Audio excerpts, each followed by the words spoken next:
గురక అన్నది స్లీప్ యాప్నియాకి ఒక ముఖ్య లక్షణం అది. కానీ గురక ఉన్న ప్రతి వాళ్ళకి స్లీప్ యాప్నియా ఉంటుందని మనం చెప్పలేమన్నమాట. గురక అసలు ఫస్ట్ గురక అన్నది ఎందుకు వస్తుంది?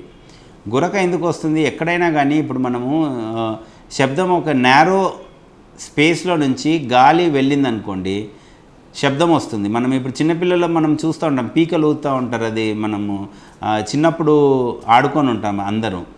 ఏది ఆ కొబ్బరి ఆకుతోని పీకలు చేసి ఆ నేరో స్పేస్ క్రియేట్ చేసి దాంట్లో మనం ఊదితే అది శబ్దం వస్తుంది పెద్దగా.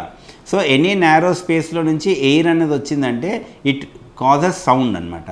ఆ సౌండ్నే మనం స్నోరింగ్. అట్లానే థ్రోట్ నేరో అయిందనుకోండి, because of obstruction, total obstruction లేకుండా నేరో అయినా కూడా ఆ నేరో స్పేస్లో నుంచి ఎయిర్ వెళ్ళిందనుకోండి, మనం గాలి పీల్చుకునేటప్పుడు ఆ పక్కనున్న వాల్స్ అన్నీ కదిలి అది గురకలాగా మనకి బయటికి వినిపిస్తుంది అనమాట ఆ నేరో స్పేస్లో నుంచి. సో గురక ఉంది అంటే there is upper airway narrowing ఉంది అనేది మనకు అర్థమవుతుంది అనమాట. బట్ స్లీప్ యాప్నియాలో ఏంటంటే టోటల్ అబ్స్ట్రక్షన్ ఉండాలి. Total obstruction for at least 10 seconds ఉంటేనే మనం దాన్ని కన్సిడర్ చేస్తాం యాప్నియా కింద.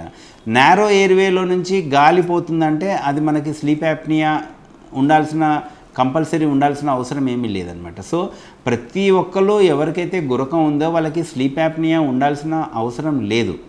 అట్లా అని గురక ఉన్న వాళ్ళకి స్లీప్ యాప్నియా ఉండదంటే గురక అనేది స్లీప్ యాప్నియాలో ఒక ముఖ్య లక్షణం. సో దాన్ని ఎట్లా డిఫరెన్షియేట్ చేయగలుగుతాం? ఇప్పుడు మీకు గురక ఉంది, మీకు స్లీప్ యాప్నియా ఉందా లేదా అనేది మనము తెలుసుకోవాలి. దానికే మనము టెస్ట్ చేస్తామన్నమాట. ఒకటి స్లీప్ స్టడీ అనేసి, అంటే అది ఓవర్ నైట్ స్టడీ చేస్తామన్నమాట.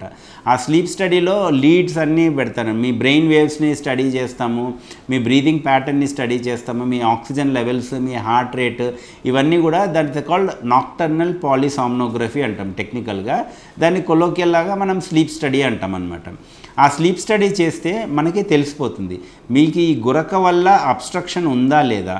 అబ్స్ట్రక్షన్ ఉంది అంటే యావరేజ్గా గంటకి ఎన్నిసార్లు ఉంది. నేను ఇంతకుముందు చెప్పినట్టుగా అబ్స్ట్రక్షన్ గంటకి 5 అండ్ బిలో ఉంటే ప్రాబ్లం లేదు. 5 కన్నా ఎక్కువ ఉంది అంటే స్లీప్ యాప్నియా ఉన్నట్టు అనమాట. 15 కన్నా ఎక్కువ ఉంది అంటే అది కొంచెము మనము ట్రీట్ చేయాల్సిన రేంజ్లో ఉన్నట్టుగా గ్రహించాలన్నమాట.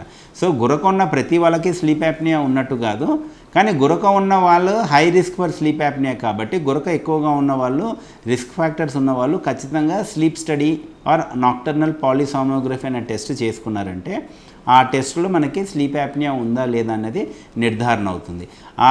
దాన్ని బట్టి అసలు ట్రీట్మెంట్ ఇవ్వాలా లేదా, ఓన్లీ మీకు మెజర్స్ అంటే వెయిట్ లాస్ లేకపోతే posture of sleeping, sleep hygiene maintain చేస్తేనే సరిపోతుందా, లేకపోతే నిజంగానే మీకు సిప్యాప్ అవసరం పడుతుందా, లేక సర్జరీ వరకు వెళ్ళాల్సిన అవసరం పడుతుందా, ఇవన్నీ అనేది ఆ స్లీప్ స్టడీ చేశాకనే మనకి తెలుస్తుంది అనమాట. సో స్నోరింగ్ ఉన్న ప్రతి ఒక్కరికి స్లీప్ యాప్నియా ఉన్నట్టు కాదు, స్లీప్ యాప్నియా ఉన్న ప్రతి ఒక్కరికి ఉంటుంది. కాబట్టి స్నోరింగ్ ఉన్న వాళ్ళు స్లీప్ స్టడీ చేసుకొని స్లీప్ యాప్నియా ఉందా లేదో నిర్ధారణ చేసుకోవాల్సి ఉంటుంది.